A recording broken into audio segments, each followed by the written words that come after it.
Open your fridge right now and really look at it. Fresh fruit in the middle of winter.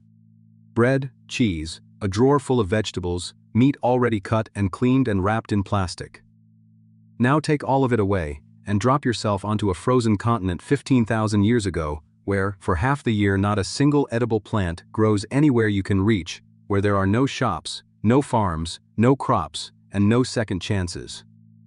This was the world of the first Americans, and to survive it they ate things that would empty your stomach just to look at. Raw marrow scraped from cracked open bones. Organs still warm from the kill. Meat buried and left to rot on purpose for weeks. And every so often, when the hunt failed and the snow refused to stop, also often softened to act fast, things far worse than that. But here is what almost nobody tells you. Their diet was not the desperate, disgusting mess it looks like from a heated kitchen. It was one of the most brilliant survival systems our species ever built, and every craving you have today, for fat, for salt, for the richest thing on the menu, is a set of instructions it wrote directly into you. To understand what they ate, you first have to understand the impossible problem they were solving. We picture early people grazing on nuts and berries, but that is a warm weather fantasy, and Ice Age America was not warm. For long stretches of the year, the land they lived on was a white, locked box. No fruit, no greens, no grain. The ground frozen solid, the plants that fed animals in summer buried or dead. You cannot dig up a potato that does not exist. You cannot pick a berry from a sheet of ice. In that world, plants were a rare seasonal bonus, not a food supply, which means the answer to what they ate is startlingly simple and startlingly harsh. They ate animals. Almost entirely animals.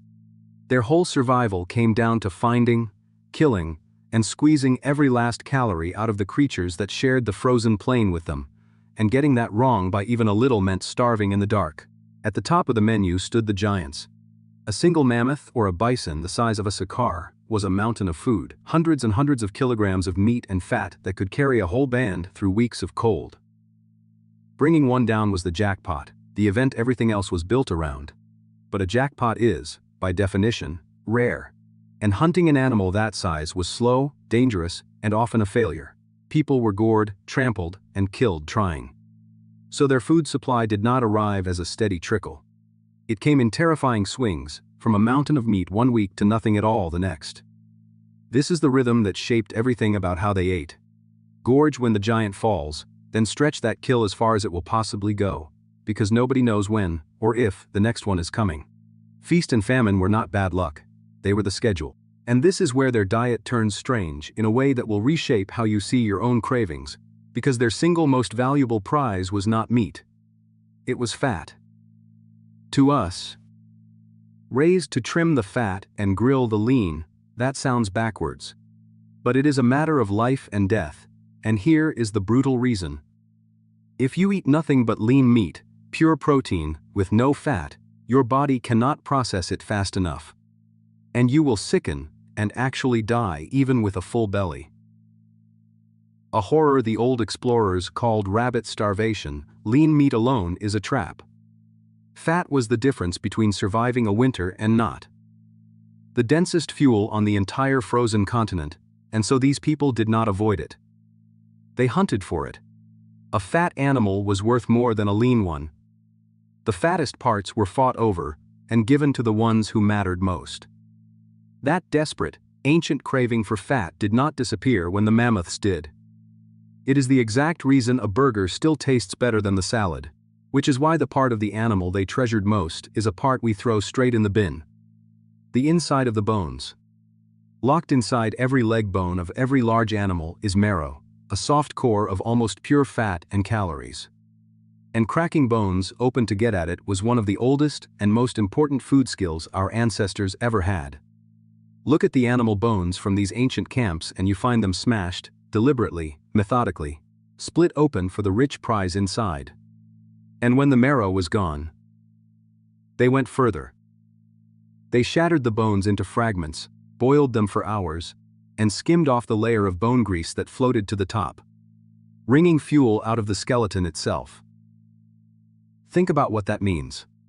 Out on that plain there were huge scavengers, hyenas with jaws that could crush bone, competing for the same carcasses. Our ancestors, with clever hands and a simple stone, were getting to a rich food source that even those monsters could not reach. The bones nobody else could open were, for us, a pantry. And when a kill was fresh, the first things eaten were not the steaks you are picturing. They were the organs. To a modern eye, a pile of liver and brain and kidney looks like the stuff you discard. But to a body starved of everything a frozen world cannot provide, those organs were a treasure chest. Liver is one of the most nutrient-dense foods on Earth, packed with the vitamins and minerals that plants would normally give you. The brain and the fat around the organs were rich, soft, precious calories. And here is the detail that should stop you. With no fruit and no vegetables for months, these people should have died of scurvy, the vitamin deficiency that rotted the gums and killed so many later sailors. They did not, because fresh raw organ meat carries just enough vitamin C to keep a body alive. Their salad, in other words, was the inside of the animal. The muscle meat, the part we prize, was often closer to an afterthought. Something to dry and store for later once the good stuff was gone. It is tempting to imagine them all as proud, unbeaten hunters. But survival is not proud, and a huge amount of what our ancestors ate, they did not kill themselves. They scavenged. When the great predators of the Ice Age made a kill, small bands of humans learned to watch, to wait, and then to move in and drive them off and steal what was left. Or to quietly strip a carcass the lions had abandoned. In a frozen land, this came with a strange gift. The cold was a freezer. An animal that died in the deep cold could stay edible for a long time. And a band that stumbled on a frozen carcass had found free calories no hunt had risked a single life for. There was no shame in it, only sense. A creature that will eat only what it personally kills and turns its nose up at everything else is a creature that starves. Our ancestors survived precisely because they were not picky. They were the ultimate opportunists. And the whole frozen plain was their plate. And now we reach the part that will make your stomach turn, the thing that sounds like pure desperation until you understand the genius hiding inside it. They ate rotten meat. Not by accident, but on purpose. A large kill could not always be eaten before it began to spoil, and rather than waste it, people across the frozen north learned to bury meat, or sink it in a cold bog, or simply let it age until it was, by our standards, thoroughly and dangerously off. To us that is food poisoning waiting to happen. To them it was preservation. And more than that, it was chemistry. As meat ferments, bacteria break it down and actually generate extra nutrients, including B vitamins the body badly needs, effectively pre-digesting the food and making it easier to absorb. The reek that would send you running from the room was, to a hungry family, the smell of a meal that would keep them alive through another week of cold. Your nose calls it rot. Their bodies called it survival. And a faint echo of that ancient trick still sits on your table every time you enjoy a stinking, aged cheese. Put all of this together and a picture emerges of a people who wasted almost nothing. Because they could not afford to. A downed mammoth was not just meat. It was an entire walking supermarket. And they used all of it. They drank the blood, rich in iron and salt. Two things almost impossible to find on a frozen plain. They ate the fat, the organs, the marrow, the tongue. They scraped and cooked the hide. And in one last detail that says everything, they sometimes ate the half-digested plants inside the animal's stomach. The closest thing to a serving of vegetables available, for 1,000 miles. Harvested secondhand from a creature that had done the grazing for them. Every single part of that animal was food, or tool, or warmth. To stand over a fresh kill in that world was to stand over weeks of life. And to leave any of it behind was a kind of madness no one could survive. But for all their skill, there were times the system failed. And those times are the shadow behind every feast. When the herds moved on, when a storm sealed the world in ice for weeks, When the hunts came back empty again and again, there was nothing left to be clever with.